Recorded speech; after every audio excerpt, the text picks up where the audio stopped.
पाकिस्तान, तू भी पाकिस्तान है, मैं भी पाकिस्तान हूँ, तू भी पाकिस्तान है। बिस्मिल्लाह, बिस्मिल्लाहिर्रहमानिर्रहीम। इय्याका नअबुदु व इय्याका नस्तईन। पेशावर, आपको याद है कि मैं आखिरी दफा यहां कब जलसा किया था?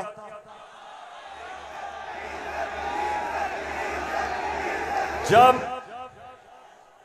एक बैरूनी साजिश के तहत हमारी हुकूमत को गिराया गया, तो पहला जलसा मैंने उसके बाद अपने पेशावर की आवाम के पास आके किया। और माशाअल्लाह पेशावर, जब भी मैं आपको कॉल देता हूं, कभी आपने मुझे मायूस नहीं किया। बहुत बहुत शुक्रिया। अच्छा पेशावर, आज मैंने बात तो आपसे करनी थी सैलाब की। कल मैं सखर गया और मैं आपको यकीन दिलाता हूं कि अल्लाह ने हमारे पाकिस्तानियों को, खास तौर पे सिंध, बलूचिस्तान, डीजी खान, राजनपुर, डीआई खान, टांक और यहां ऊपर स्वात, गिलगित बल्तिस्तान, अल्लाह ने हमें बड़े इम्तिहान में डाला है। और सिंध में खास तौर पे मैं बात तो सिंध की करना चाहता था कि बहुत हमारे सिंध के पाकिस्तानी बड़ी मुश्किलों में हैं। लेकिन मैं आज बात करना चाहता हूं, जिस तरह का प्रोपेगेंडा चल रहा है, और खास तौर पे कल एक बड़ा मुनज़्ज़म प्रोपेगेंडा चला है, तो मैं उसके ऊपर पहले बात करूंगा और फिर आपसे पेशावर मजीद बातें होंगी। सबसे पहली चीज, मेरे पाकिस्तानियों, हम सबको एक चीज समझनी चाहिए कि कोई कौम,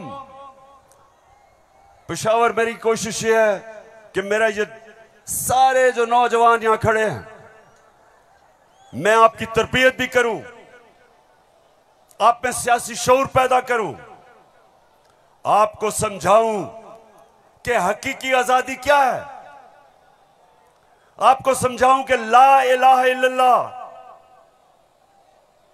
ये कैसे एक इंसान को आजाद करता है। कैसे जब अल्लाह से आप दावा करते हैं कि अल्लाह तेरा सिवा कोई खुदा नहीं, तो आप अपनी वो जंजीरें तोड़ते हैं जो इंसान को जमीन पे रखता है, इंसान की परवाज रोकता है। ये जंजीरें परवाज रोकती हैं इंसान की, उसकी अजमत की। और मेरे नबी सल्लल्लाहु अलैहि वसल्लम ने मदीना में ला इलाहा इल्लल्लाह से इंसानों को आजाद कर दिया। छोटे इंसान बड़े इंसान बन गए। वो अरब जिनकी कोई हैसियत नहीं थी, चंद सालों में, पेशावर, चंद सालों में दुनिया की इमामत की उन्होंने। ये तारीख का हिस्सा है। और मेरी भी कोशिश है कि मैं अपनी कौम की जो जंजीरें बंधी हुई हैं जमीन से, जो हम ऊपर परवाज नहीं कर पा रहे हैं, मेरी भी कोशिश ये है कि मैं अपने नबी सल्लल्लाहु अलैहि वसल्लम की सुन्नत पे चलते हुए अपनी कौम को जगाऊं और कौम को आजाद करूं, ताकि ये जंजीरें टूटे और मेरी कौम ऊपर परवाज करे। तो सबसे पहले ये जो प्रोपेगेंडा किया जा रहा है, ये जो चोरों का टोला एक अमरीकी साजिश के तहत इस मुल्क पर मुसल्लत किया गया।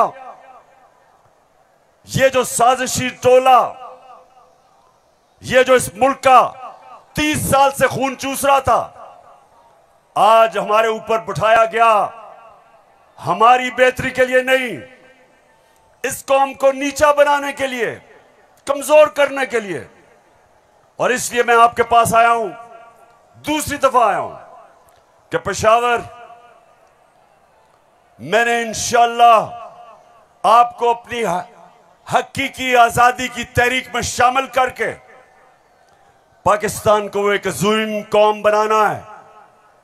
जो इलामा इकबाल की ख्वाब थी, वो कौम जो कि इंशाअल्लाह वर्ल्ड लीडर्स बनाएगी, जो खुशहाल होगी, जिधर हरे पासपोर्ट की दुनिया इज्जत करेगी, जिधर जब और इंशाअल्लाह एक दिन आएगा जब हमारे पाकिस्तानी पाकिस्तान से बाहर जाएंगे तो दुनिया कहेगी कि वो देखो पाकिस्तानी आ रहा है।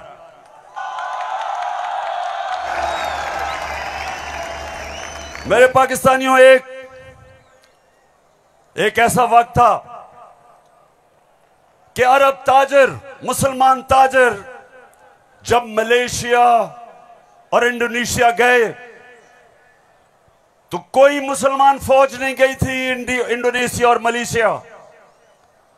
मुसलमान ताजरों का किरदार देख के, मुसलमानों के ताजरों की सच्चाई देख के, सादिक और अमीन ताजरों ने अपने किरदार से लोगों को मुसलमान किया। याद रखें, मुसलमानों ने फतह नहीं किया था मलेशिया और इंडोनेशिया, मुसलमानों का कैरेक्टर था जिसने फतह किया था। मैं वो चाहता हूं कि वो हमारे पाकिस्तानी बने कि जब आप दुनिया में जाएं तो लोग आपकी इज्जत करें, आपके पासपोर्ट की इज्जत करें। और वो कभी नहीं होगा जब तक आपके ऊपर ये चोर बैठे हुए हैं।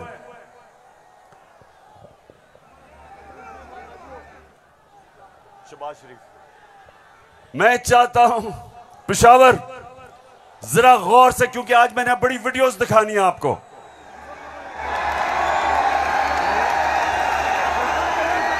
आज आप ये जलसा पूरी तरह आपकी तरबियत भी होगी और आप एंजॉय भी करेंगे।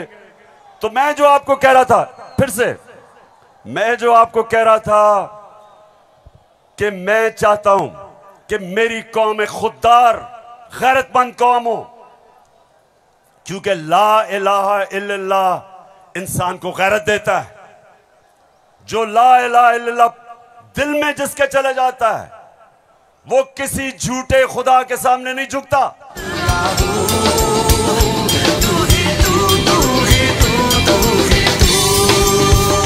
अच्छा, अब देखो, जो मैं चाहता हूं कि किस तरह की कौम मुझे चाहिए, और जरा ये देखें इंपोर्टेड क्राइम मिनिस्टर को।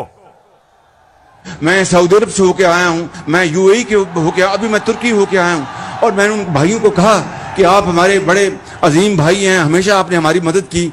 और मैंने यही कहा, जब मैं आया हूं तो आप समझेंगे शायद ये मांगने के, शायद ये मांगने आया है, मैं मांगने नहीं आया। मैं आया हूं तो आप समझेंगे शायद ये मांगने के, शायद ये मांगने आया है, मैं मांगने नहीं आया, लेकिन मजबूरी है। जिस तरह माजी में 75 साल में आपने हमारा हाथ बटाया है, कुछ अर्सा आप हाथ बटा। मैंने कहा मैं वादा करता हूं कि इंशाअल्लाह हम पूरी कौम, हम मिलकर दिन रात मेहनत करेंगे, पसीना कराएंगे, अपने पांव पे खड़े होंगे। क्यों पेशावर, सुन लिया? ऐसे आदमी को आप अपना प्राइम मिनिस्टर मानते हो?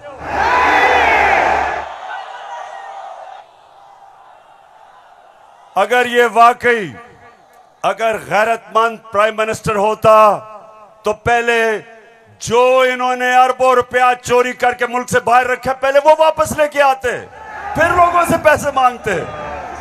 अपना पैसा चोरी करके मुल्क से बाहर, और बाहर जाके लोगों से पैसे भीख मांगना। अच्छा पाकिस्तानियों, पेशावर, मैं आज आपको अब बताना चाहता हूं कि ये जो चोरों का टोला हमारे ऊपर मुसल्लत किया, अब इनको पता चल गया है कि ये हमें हरा नहीं सकते। हाँ, मुझे पता है कि फजल रहमान भी इनमें से एक है। अब ये जो थ्री स्टूजेस हैं, इनको पता है कि मैच खेल के तो ये जीत नहीं सकते। इनको पता है कि जब भी इलेक्शन हुआ इन्होंने हारना है। अब ये कर क्या रहे हैं? साजिशें कर रहे हैं। किसी तरह इमरान खान को डिस्क्वालीफाई करवाओ, केस बनाओ, कभी तोशा खाना, कभी वो इनका पालतू इलेक्शन कमीशन, कभी वो कोशिश कर रहे डिस्क्वालीफाई करने के लिए। अदालत के अंदर मुझे दहशतगर्द बना दिया पिशवारों वालों। दहशतगर्द आपके सामने खड़ा है। कोशिश है कि किसी तरह बस इमरान खान मैच ना खेले। ये वैसे ही है, जब हम छोटे थे क्रिकेट खेलते थे तो जब एक टीम हारने लगती थी वो विकेटें उठा के ले जाती थी। अब ये यही कर रहे हैं। मैच खेल नहीं सकते, किसी ना किसी तरह बस इमरान खान को बाहर निकालो टीम से। दूसरी चीज, और ये उससे खतरनाक चीज कर रहे हैं, पेशावर ये कोशिश कर रहे हैं कि किसी तरह पाकिस्तान की सबसे बड़ी जमात,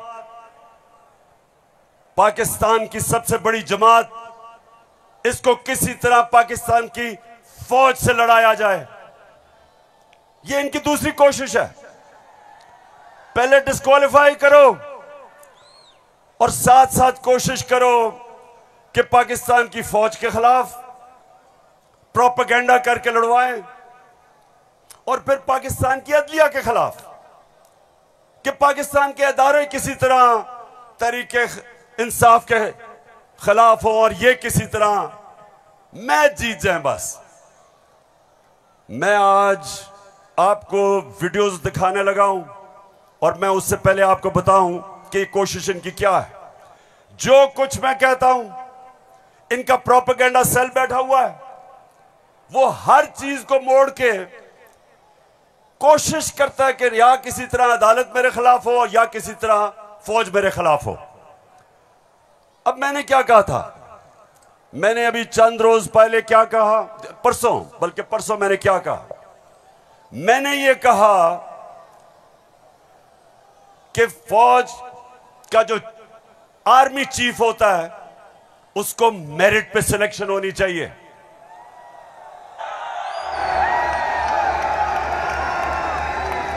अब मुझे यह बताओ कि कोई भी किसी का खैर ख्वाह होता है, वो हमेशा चाहेगा अगर इदारा मजबूत करना है मेरिट पे सिलेक्शन हो।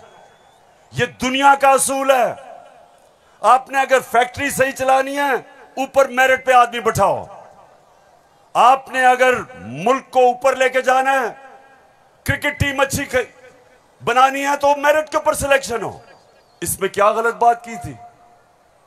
और मैंने साथ ये कहा था कि नवाज शरीफ और आसिफ जरदारी, ये किसी सूरत इन दो डाकुओं को पाकिस्तान का आर्मी चीफ नहीं सिलेक्ट करना चाहिए। ये क्यों कहा था मैंने ये इसलिए कहा था, सबसे पहले नवाज शरीफ मुल्क का मुजरिम है। अरबों रुपए की प्रॉपर्टीज बाहर इसकी पनामा में पकड़ा गया, सजा हुई इसको। झूठ बोल के मुल्क से बाहर भागा, मफरूर है। मुझे यह बताएं पेशावर, जरा मुझे यह बताएं कि क्या एक चोर को, एक मफरूर को, एक भगौड़े को जो मुल्क से बाहर पैसा ले जाता है, क्या उसको पाकिस्तान का आर्मी चीफ सिलेक्ट करना चाहिए? जरा मुझे बताएं। और इधर बात खत्म नहीं होती। दूसरी, डॉन लीक्स डॉन लीग्स क्या थी? हिंदुस्तान पाकिस्तान की फौज को कह रहा था ये दहशतगर्दी कर रही है।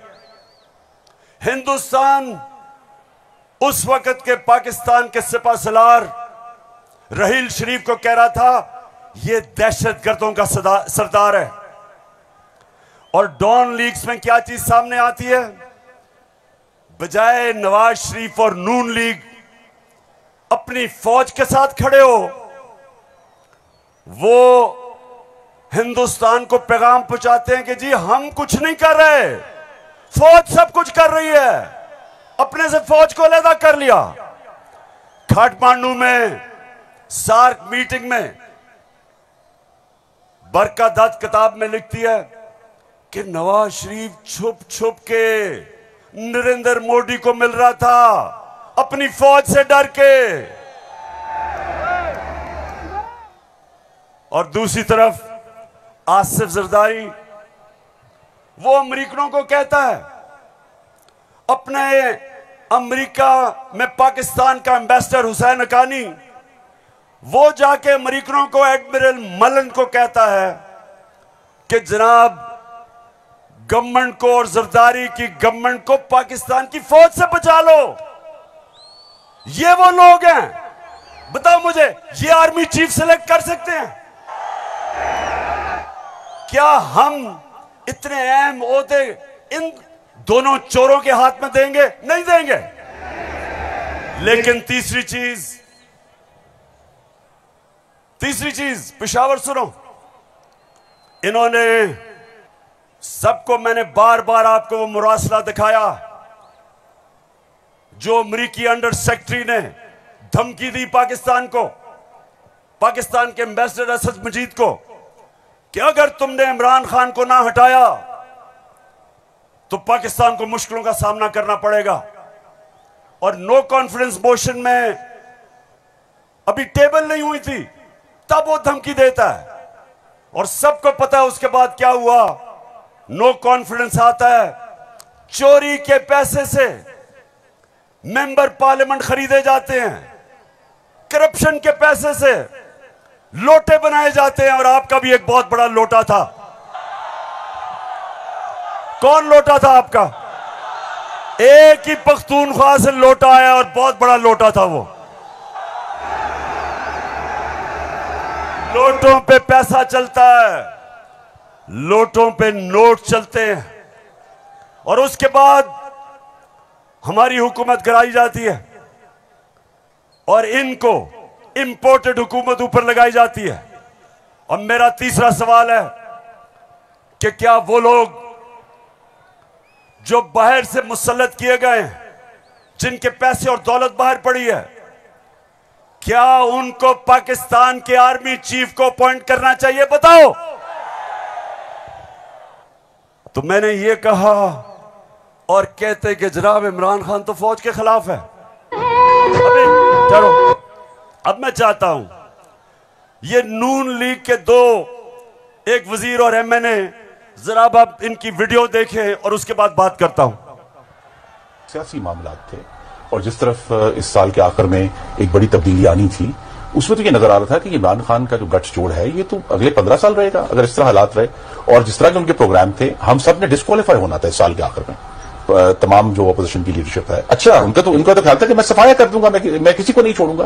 तो ये आपका खदशा है? मालूमात है जी, हमारी सीरियस मालूमात। आपके ख्याल में जो आप ये लोगों को भूल जाता है, लेकिन कुछ माह पहले जो कहा कि हम नैब के कुछ 100 जज और हायर कर रहे हैं और हम सारे केसों को एक्सप्लाइट करेंगे, तो उस मैथ्स लेवल के ऊपर, मैथ्स लेवल पे डिस्क्वालिफिकेशन होनी थी। बिगिनिंग शहबाज शरीफ डाउनवर्ड, शाहजहां अब्बासी, हसन इकबाल और ऑल ऑफ अस, सिर्फ मुस्लिम लीग नून की नहीं। आपके ख्याल में जो कोalition बनी है वो इसी वजह से बनी है कि इमरान खान साहब के तो फाशिस्ट प्लान्स थे ना इस मुल्क के ऊपर हमला करने के।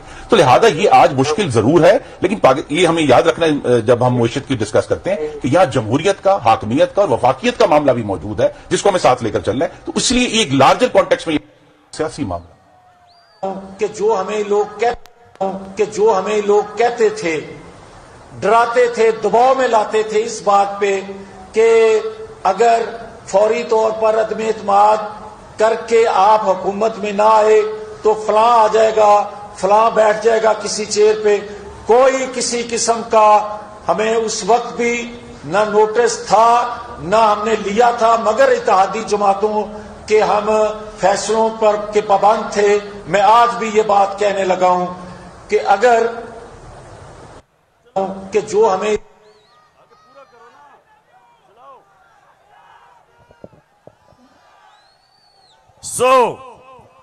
इसलिए ये हुकूमत हमारी गिराना चाहते थे कि इमरान खान एहतसाब ना कर दे।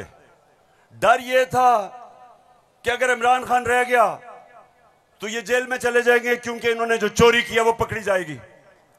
मतलब ये कि ये इसलिए गिराना चाहते थे, महंगाई वजह नहीं थी, माइशत वजह नहीं थी, वजह सिर्फ एक थी कि इन्होंने एनआरओ लेना था और 1100 अरब रुपया अपना माफ करवाया।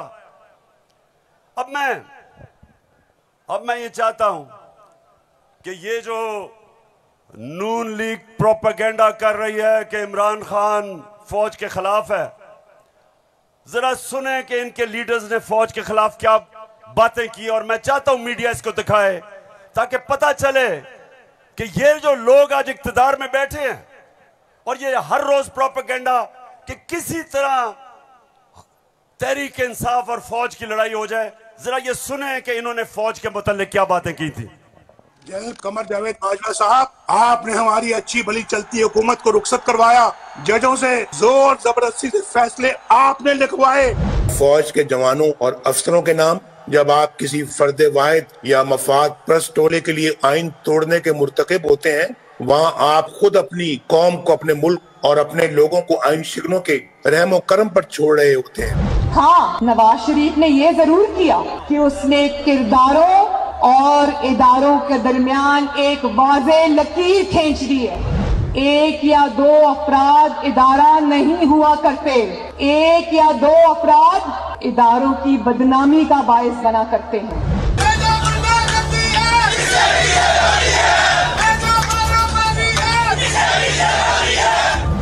जो शख्स इस किस्म की कार्रवाइयों में मुलव्वस रहा हो उसका एहतसाब होना चाहिए। उसको बल्कि इतने बड़ी उनकी ग्लेयरिंग चीज़ें शायद 73 साल की तारीख में कभी नहीं मिलती, तो अब तो उनका एहतसाब होना चाहिए। ये इस किस्म के शख्स को कोई और ओहदा दे देना, और वो भी इतना इम्पोर्टेंट ओहदा देना, ये मैं समझती हूँ कि ये कौम के मुंह पे तमाचा है, आइन और कानून की हुकूमत के मुंह पे तमाचा है। तुम हमें सियासत बतलाते हो, अपने हुदूद में रहो, इसराइल की नौकरी न किया करो, इसराइल के वजीफों पर पलने वाले जर्नलों अपने हुदूद में रहो। बड़े रैंकों वालों से भी अपने आप को मुहतरम समझता हूँ, और अगर बिगड़ोगे तो फिर अगर हम बिगड़ गए तो अफगानिस्तान में अमेरिका का क्या हश्र हुआ, खुदा की कसम यहाँ तुम्हारा वही हश्र। तो हमारी किरदार कशी करना छोड़ दो। अगर हमने आपकी शुरू की तो पता नहीं पाकिस्तान बनने से आज तक कितने जनरलों की शुरू हो जाएगी। बेटी भाई वो अक्यूज्ड हैं, उनकी लिस्ट लेके जिस दिन हमने प्रेस कॉन्फ्रेंस की तो आपकी ईंट से ईंट बढ़ जाएगी। अभिनंदन की क्या बात करते हैं। चीफ ऑफ आर्मी स्टाफ तशरीफ लाए, पैर कांप रहे थे, पसीने माथे पे थे। सुन लिया पेशावर, मैं इसलिए ये बता रहा हूं कि ये वो लोग हैं जो हमें कह रहे हैं कि हम अपनी फौज के खिलाफ हैं। फौज भी मेरी, मुल्क भी मेरा।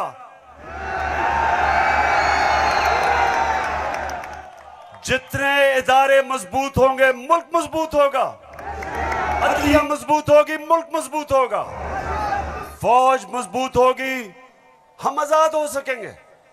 हम अपनी आजादी, हम किसी के सामने झुकेंगे नहीं, कोई मुल्क हमें फतह नहीं करेगा। जिस तरह सारी मुसलमान दुनिया में आज अजाब आया हुआ है, सोमालिया से लेके, लिबिया से लेके, सीरिया से लेके, सारी मुसलमान, अफगानिस्तान में क्या हुआ, यमन में, सारी मुसलमान दुनिया में किस तरह का अजाब आया, और हम वो पाकिस्तान है जो एक मजबूत फौज की वजह से बचे हुए हैं। तो नून लीग वाले ये समझ जाओ कि हम वो लोग हैं जो इस मुल्क के इदारे मजबूत करेंगे। और कभी अगर कोई तनकीद करते भी हैं अपनी फौज के लिए उसकी बेहतरी के लिए करते हैं, तामीरी तनकीद करते हैं। अब वो चलाओ।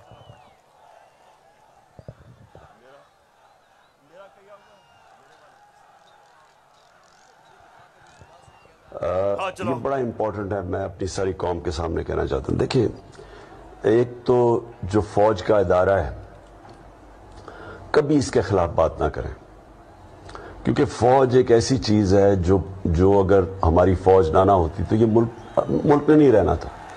इमरान खान से ज्यादा इस मुल्क को जरूरत पाकिस्तानी फौज की है, और हमें हमेशा इस इदारे को इसकी मजबूती के लिए हमें बात करनी चाहिए।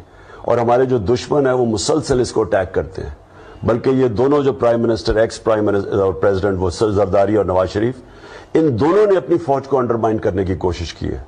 ये जब गवर्नमेंट में भी थे, इन्होंने अंडरमाइन किया उसको। इन्होंने गवर्नमेंट में रहते हुए वो डॉन लीग्स क्या थी, डॉन लीग्स वो हिंदुस्तान के साथ कह रहे थे कि जी हमारी फौज की वजह से हम दोस्ती नहीं हो रही। और जो मेमो गेट था वो क्या था, वो अमेरिकनों को कह रहा था जरदारी अपने हुसैन हक्कानी के जरिए। जी शुक्रिया। मैं इसलिए आपके सामने ये रख रहा हूं कि ये मैं आज से नहीं कह रहा, ये मैं हमेशा समझता हूं। और आज तो है ही 6 सितंबर। पेशावर, मुझे अभी भी 6 सितंबर याद है।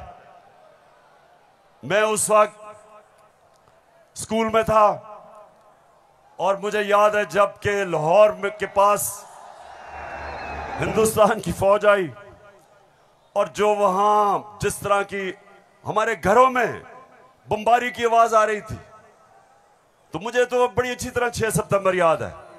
और मुझे यह भी याद है कि सारी कौम तब खड़ी थी अपनी फौज के साथ। अब दूसरी चीज, मैं ये चाहता हूं कि आप सब देखें कि जुडिशरी के खिलाफ ये नून लीग ने पाकिस्तान की अदलिया के खिलाफ क्या बातें की हैं, जरा ये जरूर देखें, फिर मैं आप अगली बात करता हूं। इस तरह बेंच फिक्सिंग भी एक जो इस पे भी फजल रहमान देख ले कितना गुस्सा चढ़ा हुआ है इसको। सारे फैसले एक ही जज करेगा, जैसे लगता है कि उसका जज नहीं है, उसकी पार्टी का रुकन हो। जब बेंच बना तब से लेकर आज तक के फैसले तक इंसाफ होता हुआ नजर नहीं आ रहा था। अपने एक शख्स की वजह से आज आइन की तशरीह को में फर्क डाला जा रहा है। अपनी मर्जी से आइन की तशरीह की जा रही है। फुल कोर्ट इसलिए नहीं बनाया गया कि अगर फुल कोर्ट बन जाती तो आज का फैसला मुख्तलिफ होता। मौजूदा बेंच है, उसमें जो मुअज़्ज़ज़ जज साहबान बैठे हैं, उन जज साहबान का हमारे मुतल्लिक़ जो उनके ख्यालात हैं उनसे भी कोई ना वाकिफ नहीं है, ना हम ना वाकिफ हैं। और उसके बाद हर वो केस जिसका फैसला हमारे खिलाफ आना हो, उस बेंच का जो है वो वही हिस्सा होते हैं। और अब तो ये बात पहले से जो है वो प्रिडिक्ट होने लगी है। जो सहाफ़ी वहाँ सुप्रीम कोर्ट की कार्रवाई को कवर करते हैं, तो वो पहले से जब बेंच बनता है या कोई केस जाता है तो वो पहले से बता देते हैं कि इसके ऊपर फलां बेंच बनेगा। अगर कुछ लोग गैर जानिबदार नहीं होंगे, अगर इसके सहूलतकार पीछे नहीं हटेंगे, तो हमें बता दें मुल्क कौन चलाएगा। सुप्रीम कोर्ट के जजेस ने पीछे बेंड करके अपने आप को कभी इधर कि नहीं, शायद उनको समझ नहीं आई, शायद उनके तक पैगाम नहीं पहुंचा, वगैरह वगैरह वगैरह करके इनको हाथ नहीं लगाया इनको। तो मतलब ये है कि इनको कौन सी दीवार पे लगाया। तो जिस तरह मैच फिक्सिंग एक जुर्म है, इस तरह बेंच फिक्सिंग भी एक जुर्म। जब बेल का फैसला होने वाला होता था, जेल में उस दिन खबर मिलती थी कि 3 हफ्तों के लिए बेंच डिसॉल्व हो गया, नया बेंच, या कोई जज छुट्टी पे चला गया, जाता नहीं था, भेजा जाता। काजी फाइज ईसा साहब के मामले में माई लॉर्डशिप से ये पूछना चाहते हैं कि वो आपके ब्रदर जज थे ना, आपने क्या किया?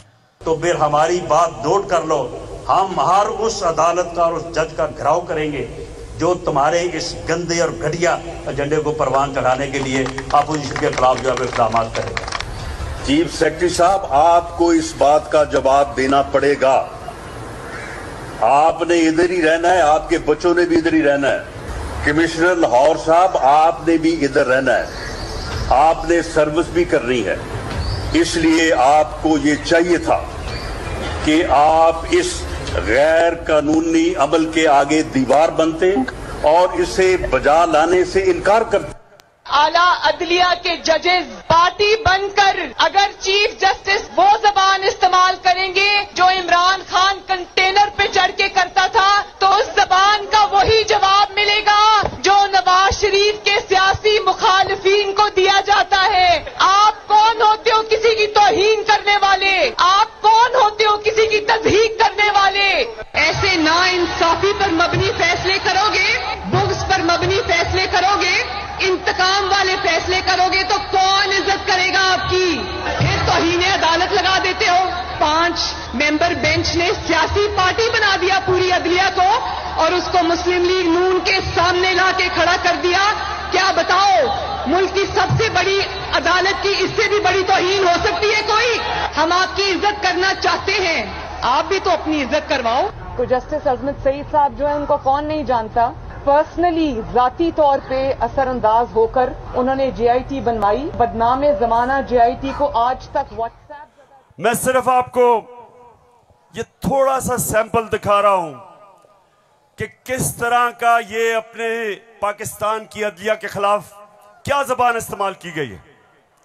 और मैं अपना आपको बता दूं, आज से 26 साल पहले जब मैंने सियासत शुरू की तो उसको इंसाफ की तहरीक का, आजाद अदलिया के लिए सबसे पहले हम खड़े हुए। जेल में वाहिद सियासी लीडर था जो आजाद अदलिया के लिए जेल में गया। 2008 की इलेक्शन बॉयकॉट की अपनी अदलिया के लिए। उसके बाद जब हम इक्तदार में आए तो इस्लामाबाद में 50 साल के बाद पहली दफा जुडिशल कॉम्प्लेक्स बनाया अपने जजेस के लिए। मैं ये इसलिए आपको कह रहा हूं कि जो कानून की बालादस्ती, रूल ऑफ लॉ, कोई माशरा आगे नहीं बढ़ सकता जब तक वहां इंसाफ नहीं होता। और इंसाफ देती है अदलिया, इसलिए हमने हमेशा अपनी अदलिया की इज्जत की है। ये जो नून लीग के लोग हैं जो आज जिस तरह की जबान इस्तेमाल कर रहे हैं, सोशल मीडिया पे अटैक कर रहे हैं इस्लामाबाद के चीफ जस्टिस को, ये कभी, मैं आपको ये बता रहा हूं कि मैंने कभी अपनी पार्टी को इजाजत नहीं दी कि अदलिया को अटैक करे, क्योंकि आखिर में इंसाफ होगा तो मुल्क में खुशहाली आएगी और इंसाफ अदलिया देती है। मुझे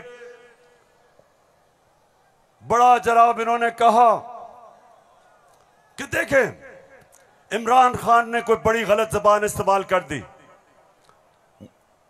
मैं आप सबके सामने आज ये कहना चाहता हूं कि मैं अपनी अदलिया की इज्जत करता हूं, लोअर कोर्ट्स की इज्जत करता हूं।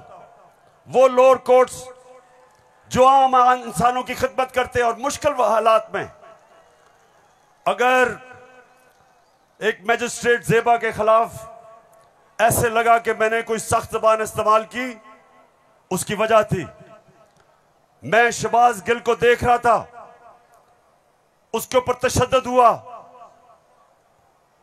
उसको जिसको कहते हैं कस्टोडियल टॉर्चर, उसको हवालात में बंद करके तशद्दुद किया गया, नंगा किया गया।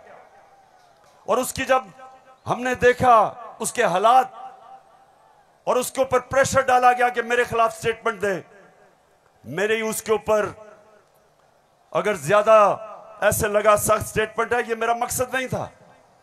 कभी मैं ये नहीं समझ सकता कि मैं किसी जज को धमकी दूं, लेकिन मैं आज सबको ये कहना चाहता हूं कि इस मुल्क में जब तक इदारे मजबूत और ताकतवर नहीं होंगे, मुल्क ऊपर नहीं आएगा।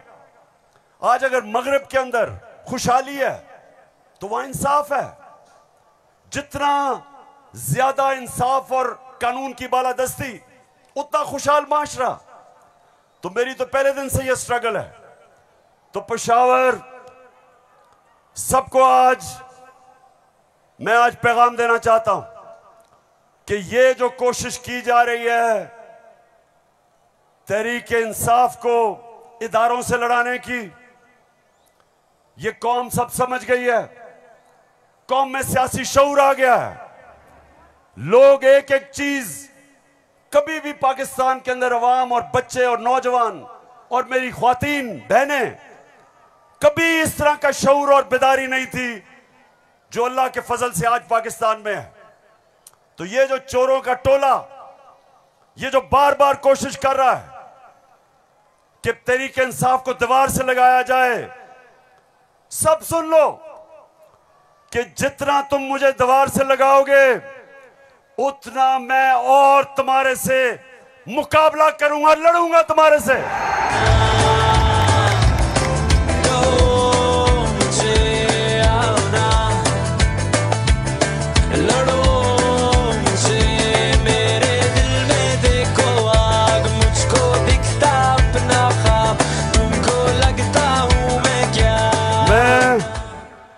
अपनी सारी कौम, सबका सारी कौम के पास जा रहा हूं।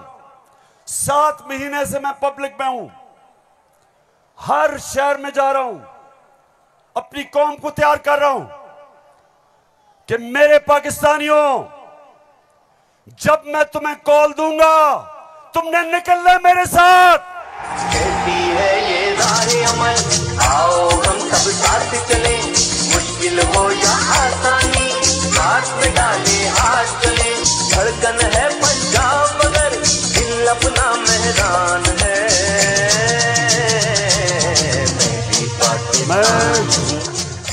अच्छा पेशावर, जब हमें इन्होंने हटाया था, फिर से मैं आपको याद करा दूं, उस वक्त पाकिस्तान तेजी से तरक्की कर रहा था।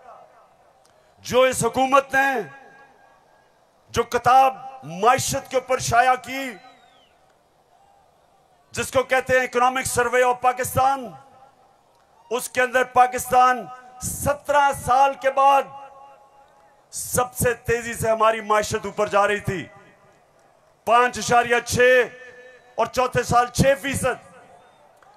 आज IMF कह रहा है, आलमी इदारा कह रहा है कि 6% से अब हमारी माइशत 1% से भी कम पे जा रही है। यानी माइशत सुकड़ रही है, बेरोजगारी बढ़ रही है, फैक्ट्रियां बंद हो रही हैं। किसान जिसने रिकॉर्ड पैदावार की थी, उसकी पैदावार नीचे जा रही है, क्योंकि बिजली और फजलुर रहमान की कीमत ऊपर चली गई है। ट्यूबवेल के लिए जो डीजल चाहिए वो महंगा हो गया। बिजली, अच्छा बिजली के बिल जिन जिन के पास आए हैं, जरा मुझे हाथ खड़े करके बताएं, कभी पाकिस्तान की तारीख में इतनी महंगी बिजली नहीं थी। क्या हुआ कि 4 महीने में कौन सी क़यामत आ गई कि बिजली की कीमत 18 रुपए यूनिट से 36 रुपए यूनिट, और टैक्सेस मिला के 50 रुपए यूनिट पे बिजली पहुंच गई है। गंदम 850 रुपए पे 20 kg मिलती थी, आज कराची के अंदर 2000 रुपए पे नहीं मिल रही। बलूचिस्तान में देखें गंदम की कीमत किधर गई। हमारे दौर में, ये जरा गौर से सुने, हमारे दौर में तेल इंटरनेशनल मंडी में 103 से 115 डॉलर पे बिकता था। आज वो पहुंच गया 96 डॉलर पे। तेल की कीमत इंटरनेशनल मंडी में कम हो गई है, लेकिन हमारे दौर में 1 लीटर पेट्रोल 150 रुपए और 1 लीटर फजलुर रहमान 145 रुपए। आज 234 पे पहुंच गया। बिजली दुगनी, पेट्रोल डीजल ऊपर, सब कुछ महंगा और रुपया गिर रहा है। IMF के प्रोग्राम के बावजूद रुपया गिर रहा है। IMF ये कहता है कि आगे पाकिस्तान के जो माशी हालात है वो और बिगड़ने वाले हैं। बिजली की कीमत अभी और बढ़ेगी, GST लगेगा 17%, कीमत और ऊपर, पेट्रोल डीजल और ऊपर। तो मेरे पाकिस्तानियों, आज हम नहीं, IMF कह रहा है कि पाकिस्तान श्रीलंका की तरफ जा रहा है, यानी माशी तबाही की तरफ जा रहा है। तो सवाल आज ये है कि वो कौन थे, वो कौन मुजरिम थे, कौन इस कौम के गद्दार थे जिन्होंने बैरूनी साजिश का हिस्सा बन के इस मुल्क में आपकी हुकूमत कराई और इन चोरों को लेके आए।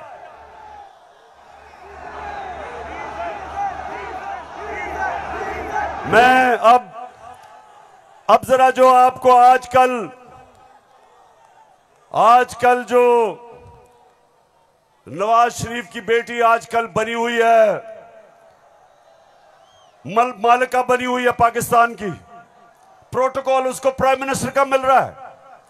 जरा मैं सारी कौम के सामने बताना चाहता हूं कि इसका सबसे बड़ा मसला यह है कि इससे सच नहीं बोला जाता। जरा ये आप फिल्म शो देखें,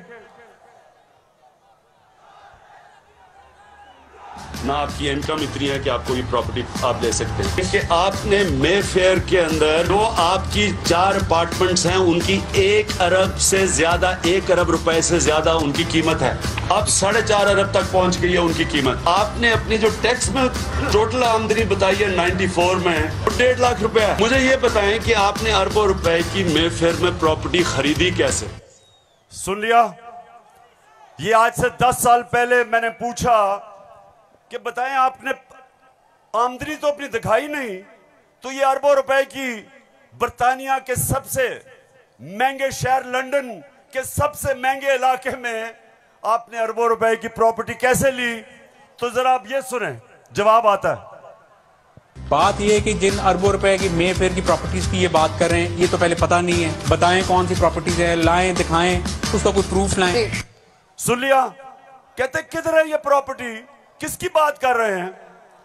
अब ये जरा मरियम बीबी को भी सुन लो कि इस तरह मुझे लगा कि आप लोगों को बेवकूफ नहीं बना सकते। मेरी सेंट्रल लंदन में प्रॉपर्टीज तो दूर की बात है, मेरी पाकिस्तान में भी कोई प्रॉपर्टी नहीं है। मैं अपने वालिद के साथ है और मुझे समझ नहीं आई कि मेरी और मेरी वालदा की और बहन भाइयों की प्रॉपर्टीज ये कहाँ से निकाल के ले आए हैं। मेरे नाम पाकिस्तान में कोई प्रॉपर्टी नहीं है, ये तो इंग्लैंड की बात है। सुन लिया? सुन लिया पेशावर? सुन लिया आपने? मेरी बहनों, आपने सुन लिया कि लंदन तो छोड़े, मेरी पाकिस्तान में भी कोई प्रॉपर्टी नहीं है। मेरे तो बहुत बुरे हालात हैं। अब मरियम बीबी को नहीं पता था कि एक इंटरनेशनल इंकशाफ होता है, पैनामा पेपर्स। दुनिया में जो सीक्रेट डॉक्यूमेंट्स हैं वो लीक हो जाती हैं। बड़े बड़े दुनिया में प्राइम मिनिस्टर और वजीर सब पकड़े जाते हैं, उसमें हमारे शरीफ खानदान भी फंस जाता है। नवाज शरीफ, मरियम नवाज, हसन नवाज और हुसैन नवाज के बैरून मुल्क खुफिया असासों का इंकशाफ। पनामा लीक्स ने बैरून मुल्क खुफिया दौलत का भांडा फोड़ दिया। सुन लिया? अब ये सुना, ये इंकशाफ हो गया। जब इंकशाफ हुआ तो मरियम के भाई हुसैन शरीफ क्या कहते हैं, ये जरा सुन लें। मैं इस बात को तस्लीम करता हूँ कि अल्हम्दुलिल्लाह पाक लेन के ऊपर जो अपार्टमेंट्स हैं वो अल्हम्दुलिल्लाह हमारे हैं। मैं इस बात को तस्लीम करता हूँ कि उनको ऑफशोर कंपनीज नेस्कॉल लिमिटेड और नीलसन लिमिटेड जो है उनको ओन करती हैं। और मैं आपको ये भी अर्ज करता हूँ उनको होल्ड कर रही है इस वक्त मरियम नवाज शरीफ, मेरी हमशीरा जो है। पेशावर सुन लिया कि छुपाई हुई थी प्रॉपर्टीज। एक हदीस है कि शैतान आप इंसान के गुनाह दुनिया में नशर कर देता है। वो दुनिया में नशर हो गए, उन्होंने कहा हमारी प्रॉपर्टीज नहीं, प्रॉपर्टी सामने आ गई। अब ये मैं आपको समझाने की कोशिश कर रहा हूं। असल में नवाज शरीफ की प्रॉपर्टी थी। मरियम बेचारी के पास किधर से पैसा आया? पैसा तो नवाज शरीफ का था। क्यों छुपा रहा था? क्योंकि आपके चोरी का पैसा था, अवाम से पैसा चोरी किया था। चोरी और करप्शन में क्या फर्क? चोरी होती है जो जेब कुतरा करता है, जो आपके घर में चोरी होती है, जो साइकिल चोरी होता है, मोटरसाइकिल, इंसान को नुकसान पहुंचता है। करप्शन, मुल्क का पैसा चोरी करने को करप्शन कहते हैं। और मुल्क तबाह होते हैं करप्शन से। जो पैसा आपकी तालीम पे, अस्पतालों पे, सड़कों पे, गुर्बत कम करने पे, जो पैसा वहां खर्च करना होता है इनकी जेबों में चला जाता है, मुल्क से बाहर चला जाता है। इसलिए कौम में गरीब इसलिए नहीं होती कि उनके पास वसाइल नहीं है, असासे नहीं है। कौमें गरीब तब होती हैं जब उनके अपने सरबराह मुल्क को पैसा चोरी करके बाहर ले जाते हैं। तो ये जो आज हमारे ऊपर मुसल्लत किए हुए हैं, सारी कौम तैयार हो जाए। मैं कभी इनको कबूल नहीं करूंगा, मैं कभी इनकी गुलामी कबूल नहीं करूंगा। खबर तकम इस्तोर माल रोड़ा लड़श पे खबर तकम इस्तोर माल रोड़ा ताजा ताजा गुलुना द्रेसलोर माल रोड़ा ताजा ताजा गुलुना द्रेसलोर माल रोड़ा। पेशावर, हाथ खड़ा करके बताओ आप तैयार हो जब मैं आपको कॉल दूंगा। आपने सब तैयार होना है। जिस तरह मैं आपको कह रहा हूं, कहता रहा हूं, मैं हूं आपका कप्तान और आप मेरी टीम हो।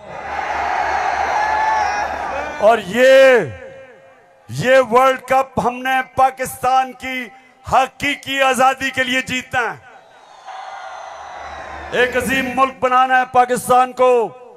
हमेशा आजाद मुल्क ऊपर जाते हैं, गुलाम मुल्कों की परवाज नहीं होती। हम ये नहीं चाहते कि हम किसी दुनिया के मुल्क से लड़ाई करें। हम अमेरिका को मैं बार बार कहूं कि अमेरिका, हम अमन में आपके साथ हैं, किसी जंग में हम आपके साथ नहीं हैं। हम दोस्ती चाहते हैं, लेकिन हम किसी सूरत आपकी गुलामी नहीं चाहते। हम अपनी जमीन नहीं इस्तेमाल होने देना चाहते किसी और लड़ाई के अंदर। हम नहीं चाहते कि हमारी जमीन इस्तेमाल हो किसी भी दुनिया के मुल्क के ऊपर आप किसी किस्म की जारियाना कार्रवाई करें। हम ये नहीं चाहते। हम फिर से कहते हैं, हम अमन में सबके साथ हैं। हम तो हिंदुस्तान से भी अच्छी दोस्ती करेंगे, लेकिन पहले कश्मीरियों को उनका हकूक दो, उनकी स्टेटहुड वापस करो। हम हिंदुस्तान से भी बातचीत कर लेते, लेकिन हम किसी सूरत अपनी आजादी के ऊपर सौदा कभी नहीं करेंगे। मेरे साथ हो पेशावर, साथ हो मेरे। तो फिर से जाते हुए आखिरी बात, आप सब ने तैयार रहना है। मैं आपको कॉल दूंगा इस्लामाबाद की, और वो कॉल होगी इस मुल्क को इन